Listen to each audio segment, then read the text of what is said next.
Aloha mai kākou, a Komomata Curtain Call, a weekly program of reviews, previews, interviews, and features of and or with the great art and artists on Maui and beyond. I'm Paul James Brown. ProArts is presenting by popular demand the welcome return of Ali Shore and Katie Vincent's The Reluctant Elf, featuring the directorial debut of Keegan Otterson. Ms. Shore and Vincent have created the sequel to Elf. We are told in a delightful opening by Mrs. Claus, the limitlessly talented Lena Aiko Kruger, that her buddy, now named Steve, for copyright reasons, the consciously over-the-top John Williams, has a second child, Bobby, Gus Solomon, in an auspicious ProArts debut, and he doesn't want to be an elf, much to the horror of Steve, her buddy. Steve is convinced that by showing Bobby the wonders of elfdom, he will change his mind and revel in following in his father's footsteps. We learn, however, Bobby is allergic to reindeer and pine sap.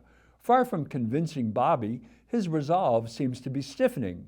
Will he be moved by the calisthenics of Stan, Elisha Cullens, unveiling a pretty good boss in Run Run Rudolph? Will the dance moves of the officious Mr. Crumpus, the ubiquitous Dale Button, doing a very nice holly jolly Christmas, inspire him to come over?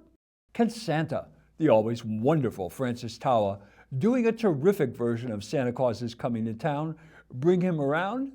Surely the possibility of world travel, as demonstrated by multilingual Clausettes, Marcy Smith, Bailey Miller, and Jacqueline Joy, doing Silent Night in Italian, French, and with Bailey Miller's outrageous Londoner version being one of the funniest moments of the night, filled with so much hilarity. Or how about a ride on Santa's sleigh, the Little Saint Nick, with Joe, Danielle Ferrer, doing a great job on the Beach Boys' Little Saint Nick. Will that do it? Well, then maybe a visit to Grandma Wanda, the transcendent Laura Cole, doing a show-stopping version of Have Yourself a Merry Little Christmas. Surely that will be the incentive Bobby needs. You'll have to go and find out which, if any of these, causes Bobby to join the family business or to strike out on his own. This production features the largest cast at 21 ever to appear in a ProArts show. Mr. Otterson, along with the outstanding choreography of Aaron Pardini, create lovely pictures, and you never feel the performers are on a postage stamp sized stage. The dances, particularly the energetic reindeer in Run Run Rudolph and the tap number in Holly Jolly Christmas, add tapping to Mr. Button's endless resume. These dances add to the fun of this show. Mr. Otterson was also the uncredited musical director. Master Solomon, a sixth grader at Haleakala Waldorf School, is the star of this show. He creates a Bobby who is present, active, and thoroughly involved every moment he is on stage, and that is just about all of them, as this show that whizzes by in under an hour. One of his most beautiful scenes is with Ms. Cole, and his solo on Have Yourself a Merry Little Christmas will touch you to the core.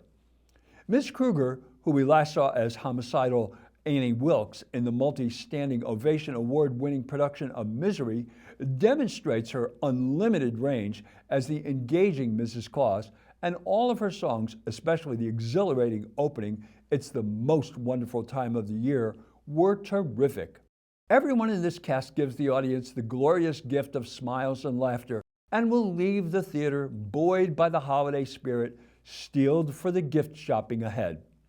Kat Gregory is back, and she, along with Beth Fox and Linda Egger, have attired this huge cast in colorful, fun, and lovely garb that brings them to life. Ms. Shore not only co-wrote the show, but also was responsible for the set design and projections. She can do it all. You only have 5 more chances to see this great show, Thursday to Saturday at 7:30 p.m., Sunday at 2, and an added special 4:30 performance on Saturday. Tickets are available at proartsmaui.org. This is one not to miss. Now for something completely different. Maui Academy of Performing Arts is presenting James Goldman's award-winning play, The Lion in Winter, directed by David C. Johnston. In his pre-show greeting, Mr. Johnston explained they are doing this show because it is as much about now as about Christmas in 1183 when it takes place. He cited the theme from an unidentified source, quote, the love of power and the power of love, unquote. I would characterize it as another interesting aphorism. Quote, power corrupts and absolute power corrupts absolutely, unquote. Another great playwright's work comes to mind also. I hear the voice of Big Daddy in Tennessee Williams' Cat on a Hot Tin Roof. Quote, I live with mendacity. Why can't you live with it? Hell, you got to live with it. There's nothing else to live with except mendacity, is there? Unquote. For me, that is what this play is about. Love? These people have no idea what that is. Henry II, the astonishing Paul Jackal, has imprisoned his wife Eleanor of Aquitaine, the too long absent and phenomenal Peggy Harmon, so he can continue his affair with his 23-year-old mistress, Elias, the touching Mara Park, who his wife has raised since she was 7 and who he intends to marry off to his youngest son and heir apparent John, the youthful and exuberant Rocco Dowell. His other sons, Richard, the macho Jefferson Davis, who has a secret, and Geoffrey, the underhanded Shane Borg, are left to fend for themselves. Oh yes, the King of France, Philip, the welcome return of Joseph Duncan, is here to either seal the deal he has with Henry or get Elias' dowry back, which apparently Henry has long since spent.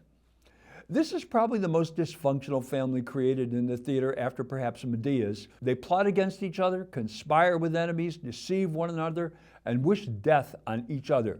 Not exactly your holiday fare. However, there are transcendent theatrical moments throughout this masterpiece of mendacity and several laughs as well. Mr. Jackal and Ms. Harmon seduce, pull the rug out from each other, express their love for each other. Their scenes crackle with sparks only great actors can create, and make no mistake, this is great work that will take your breath away. There are moments of confrontation between these two where the audience is on the edge of their seats. Their repartee, whether they are fighting, lying, or loving, is what great theater is all about. They're supported by 3 sons, all of whom want the crown for themselves. However, John, the youngest Rocco Dowell, believes he is the favorite and therefore will be the king when Henry passes on. Richard Jefferson Davis is clearly the warrior of the group and the most threatening, but he harbors a secret. If he knew something about his father, he needn't keep.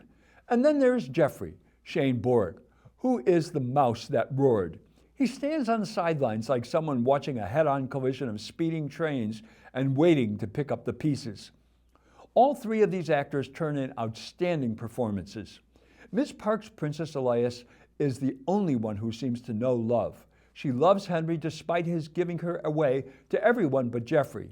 She is a perfect lady. David C. Johnston has once again demonstrated his directorial chops in this one. Casting was perfect. The show moved along from scene to scene flawlessly, and there wasn't an actorly moment in the entire show. This is an exceptionally difficult script, and these actors knew the nuances of their characters, what they wanted, were doing, and how to get it. Bravo! Kirsten Otterson did marvelous work on the costumes. One of my favorite moments was in Act 2 opening monologue by Ms. Harmon, where she festoons herself with all the neck jewels in her box and can't look at herself in the mirror. I particularly liked Mr. Davis's black and red outfit. It thoroughly fit his character. The scene design by Mr. Johnston, Jason Pelucio, and Carolyn Wright created all of the settings needed. They require minimal effort with maximal effect. Lion in Winter continues December 14th through 16th at 7:30 p.m. and Sunday, December 17th at 3 p.m. Go to mauiacademy.org for tickets and information. This is one for the ages. Do yourself a favor and be sure to experience this work. Well, that's Curtain Call for this week. Mahalo for joining me. I'm Paul James Brown, Maui Strong. Ahui ho. This will be green and bright. The sun will shine by day and all the stars at night.